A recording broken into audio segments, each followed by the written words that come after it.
violon de Dimitrio, dans les rues de Porto Vecchio, joue sa complainte, en laissant flâner ses accords du haut des remparts jusqu'au port. Dans son costume de velours, ce vieux berger depuis toujours, comme une plainte, conte sur son arme de bois l'histoire d'un bandit d'autrefois. Dans les rues de Porto Vecchio, on écoute sans dire un mot cette complainte,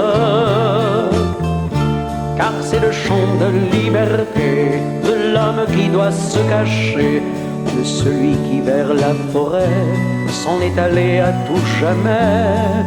Et dans la plainte fait pleurer dans Porto Vecchio le violon de Dimitrio. Dimitrio, le vieux berger, un soir d'hiver a disparu et nul ne l'a jamais revu. Mais cependant rien n'a changé, chacun semble l'entendre encore, du haut des remparts jusqu'au port. Le violon de Dimitrio, dans les rues de Porto Vecchio, joue sa complainte,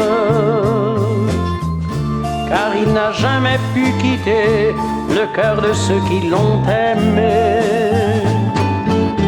Si pour eux il est toujours là, c'est qu'il leur redonne tout bas comme une plainte sur son étrange âme de bois, l'histoire d'un bandit d'autrefois. Mais quand le vieux Dimitrio achève dans un long sanglot cette complainte, chacun voudrait garder pour lui l'ombre du berger dans la nuit, l'ombre qui s'en revient toujours dans son costume de velours. Et dans la plainte fait pleurer dans Porto Vecchio le violon de Dimitrio, le violon de Dimitrio, le violon de Dimitrio.